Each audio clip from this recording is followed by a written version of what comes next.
Hello everyone.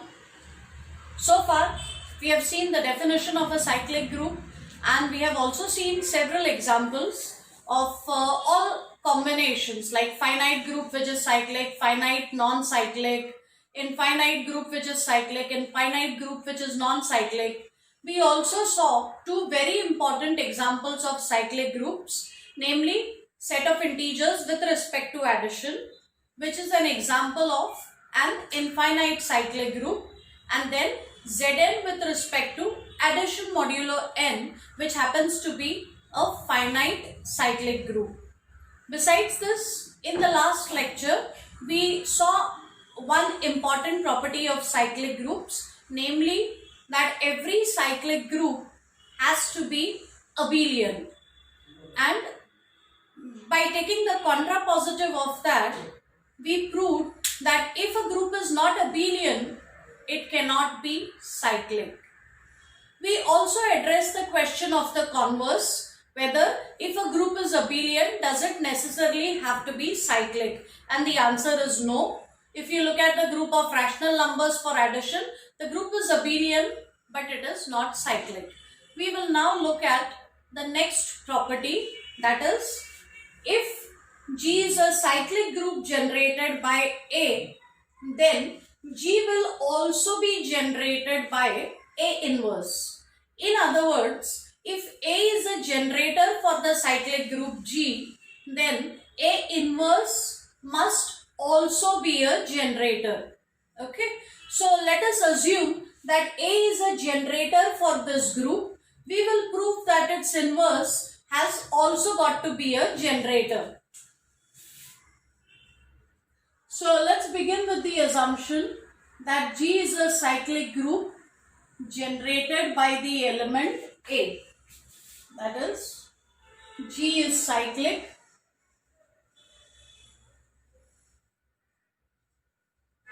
generated by the element A.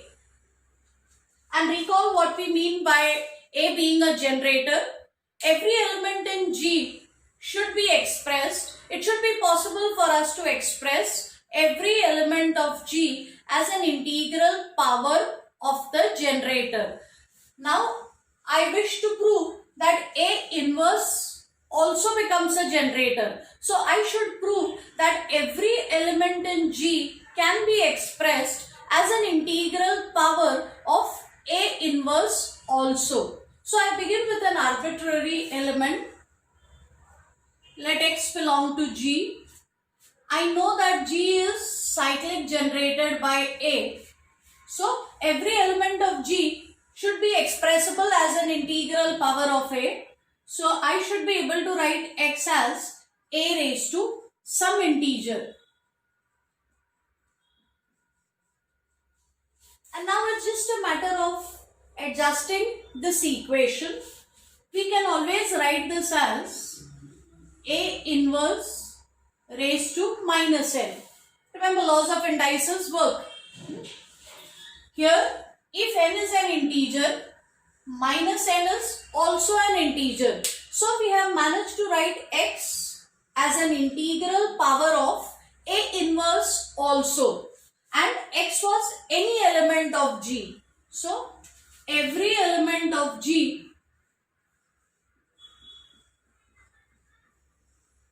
can be expressed as an integral power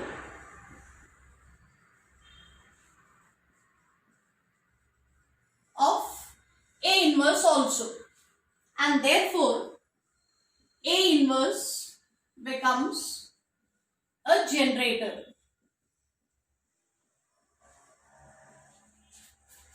Alright, now we move on to the next result, that is, every subgroup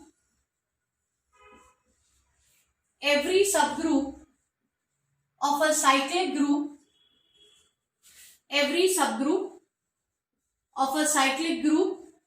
is cyclic.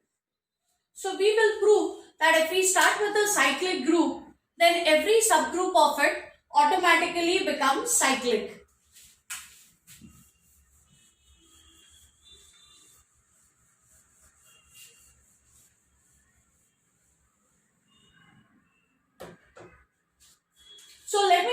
any cyclic group.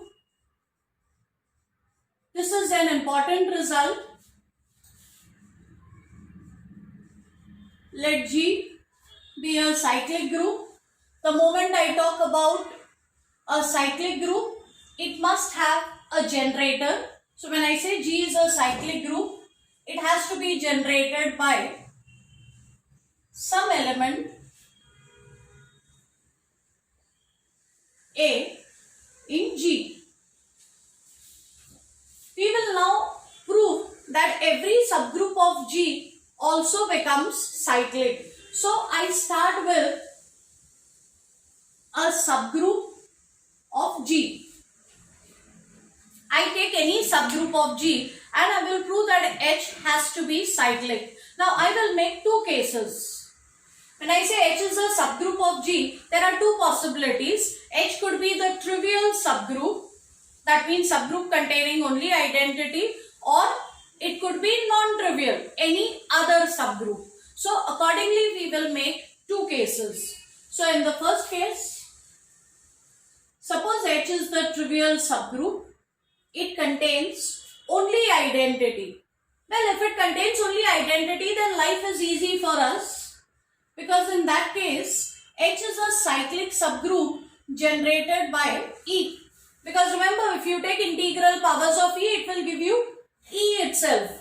And this group contains only E. So this element generates all the elements in this. And therefore, if H is a trivial subgroup, we have found a generator, that is the identity, and H is a cyclic group. So in this case, the result is proved. So if H is the trivial subgroup, then we immediately get a generator for it and the subgroup becomes cyclic. Now look at all other cases. That means let's look at the case when H is a non-trivial subgroup. Now when I say H is not this set, it does not mean that the identity is not inside H. When I say H is a subgroup, obviously identity has to be there inside H. What we are saying over here is that H is not only this. That means identity is there, but identity is not the only element inside H. So there has to be at least one more element inside H. So there will exist some element X in H which is different from the identity. That's the meaning of a non-trivial subgroup. If it's a non-trivial subgroup, identity has to be there. But besides the identity also, there will be some other element. Let's take that element as X. Now, X is inside H and H is a subgroup of G. So X is an element inside H, H lies inside G. So naturally this element X also lies inside G. So because X lies inside G, and don't forget G is a cyclic group generated by A. So every element can be expressed as an integral power of A. So X can be written as A raised to n for some integer n. So I can write every element of G as an integral power of A. Now when I say n is an integer, three possibilities are there. N could be a positive integer, n could be a negative integer, or n could be 0 for that matter. So at the moment I do not know whether n is positive, negative, or it is 0. But I can surely rule out one possibility. Let us firstly prove that n cannot be 0. So suppose n is equal to 0. If n is equal to 0, then X will look like A raised to 0, and we have defined A raised to 0 to be identity. So X will become the identity, but I have taken an element X which is different from the identity. So this is not possible. That means n cannot be 0. If n is 0, then x works out to be the identity, but x is different from the identity. So this integer cannot be 0. So one possibility is out. Hence, either n is positive or n is negative. But surely it is not equal to 0. So either n is going to be positive or n is going to be negative. Fine. I cannot determine beyond this whether it is positive or negative. So let's leave it at that. Let's come back to this. Remember, this element x lies inside H. So since x lies inside H and H is a subgroup of G, because H lies inside H and x lies inside H and H is a subgroup of G, x inverse also has to be inside H. So x inverse is also going to be an element of H, and let's find out what x inverse is going to look like. Well, that's simple. X inverse will look like inverse of x, but x is a raised to n. So x inverse looks like a raised to minus n. Fine. So I have an element x which is a raised to n. X lies inside H. So I can say that a raised to n as well as x inverse which is a raised to minus n. So x is a raised to n, x inverse is a raised to minus n. X is inside H. X inverse is also inside H. So both these elements lie inside H. Now we are going to define a new set as let S equal to T belonging to the set of natural numbers such that a raised to T belongs to H. So I define a set S as all those natural numbers for which a raised to that power lies inside H. Essentially what I am doing is I am taking the positive integral powers of a which lie inside H. I am looking at positive integral powers of a which lie inside H and I am taking that power inside this set. Okay. So if a raised to T lies inside H and this T happens to be a positive integer, then I put T inside this set. So it is clear that this set will be a subset of natural numbers, because by definition I am only putting natural numbers in this set. Which kind of natural numbers? For which a raised to that number lies inside H. So just to give you all an example, this is just so that you all understand. Suppose I have a set H which looks like a raised to minus 6, a raised to minus 3, a raised to 0, a raised to 3, a raised to 6 and so on. So suppose I have a set which looks like this. Notice that a raised to 3. A raised to 3 lies inside H and 3 is a positive integer. So I will put 3 in this set.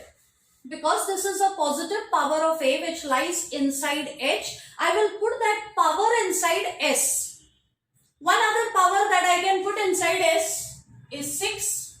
Because a raised to 6 lies inside H and 6 is a positive integer. However, I cannot put 0 inside S because 0 is not a positive integer. A raised to minus 3 also lies inside H, but I cannot put minus 3 inside H because minus 3 is a negative integer. I also cannot put 4 inside the set, though 4 is positive, because I don't see a raised to 4 over there.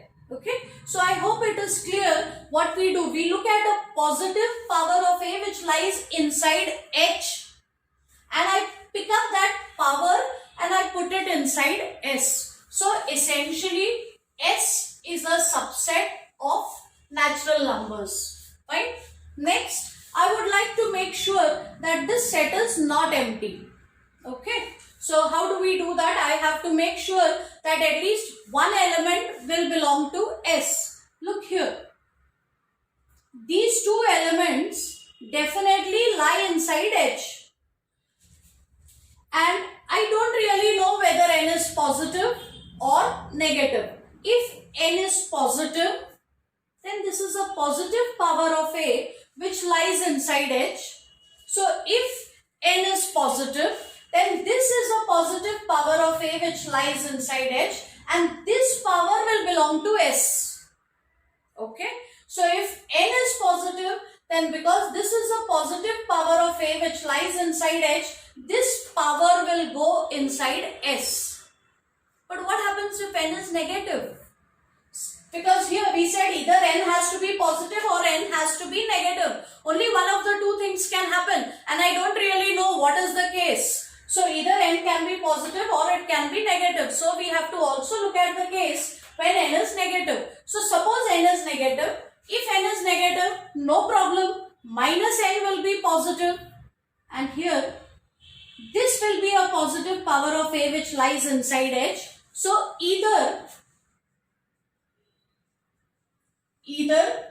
n will belong to S or minus n will belong to S for sure. Both these powers of A lies inside H, and one of the two powers is going to be positive. So that power will belong to S, and that means that this set is non-empty.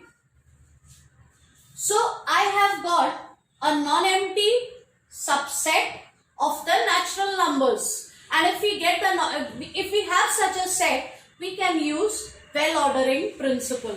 And what does the well-ordering principle say? In case you have forgotten, you can go back to chapter 0, lecture 1. We have discussed well-ordering principle there. So by well-ordering principle, capital S has the least element. Capital S has the least element. Let us call that element as L. So what is the idea behind doing all this? I wanted to prove that every subgroup of G is cyclic. So I took any arbitrary subgroup of G and I said that there are two possibilities. Either it can be a trivial subgroup or it can be non-trivial. If it is trivial, then I have found a generator. So now we look at the case when H is a non-trivial subgroup. If it is a non-trivial subgroup, I have to now look for a generator. So all this effort that I am putting in, that is towards finding a generator for H. That means I am trying to look for an element inside H which is going to be a generator for H. So I firstly note that because it is non-trivial, it must have at least one element other than the identity inside. And then this element is going to be an integral power of A because G happens to be a cyclic group generated by A. Now when I say n is an integer, it could be positive, negative or 0. I first made sure that it cannot be 0. So it has to be either positive or negative. Now beyond this I cannot say whether it will be positive or negative. But I note that if X is in H is a subgroup, X inverse also has to be inside H, and therefore A raised to n and A raised to minus n are two elements inside H. One of these powers will be positive. I define a set H to be such that if I have a positive power of A lying inside H, then that power lies inside this set. So I mentioned two things about this set. This set is a non-empty set and it is a subset of natural numbers. So by well-ordering principle, it will have least element. Now again, when I say it will have least element, two things happen. Firstly, L has to be an element of S, and in S, L has to be the smallest. So this will mean that L belongs to S, and of course, It is the smallest element in S. But let's look at this first. If L lies inside S, it means L is a natural number because I am not allowing any negative numbers inside the set, and A raised to L also lies inside H. And this is the magic element that we are looking for. We were looking for an element of H which will become a generator. So now I am going to prove that this element A raised to L becomes a generator for H. So let me put that as a claim. I will prove that A raised to L is a generator for H. So we start with any element of H, any arbitrary element of H, and our aim will be to prove that this element can be written as an integral power of this A raised to L. Okay. But once again, if Y lies inside H, H is a subset of G, so ultimately this element also has to be inside G. And G is a cyclic group generated by A. So Y will have to look like some integral power of A. So Y surely looks like some integral power of A. What I have to prove is that Y can be written as some integral power of A raised to L. So that's my goal. I wish to prove that Y can be written as some integral power of this element.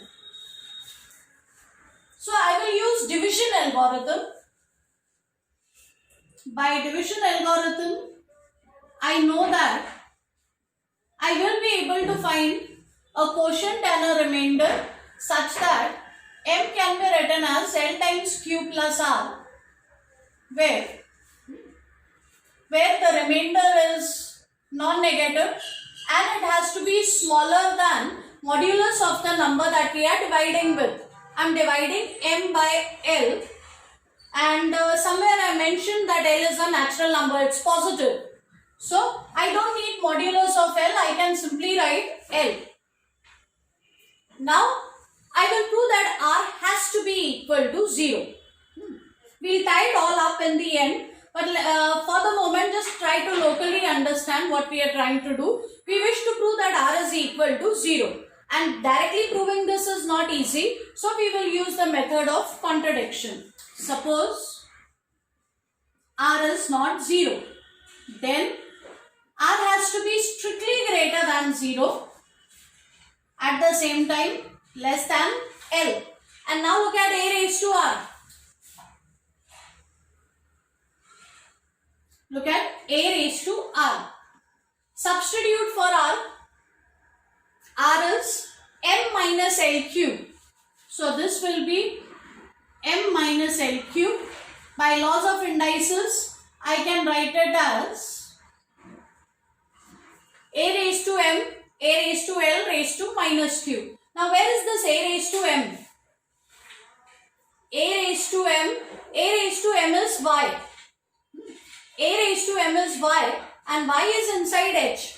So this element is inside H. What about A raised to L? A raised to L is also inside H and H is a subgroup. So by closure property, inverse property, by a combination of these properties, it will follow that this element is also inside H. So what I get is A raised to R is inside H. So A raised to R is inside H and R is positive. A raised to R lies inside H and R is positive. So this is a positive power of A which lies inside H.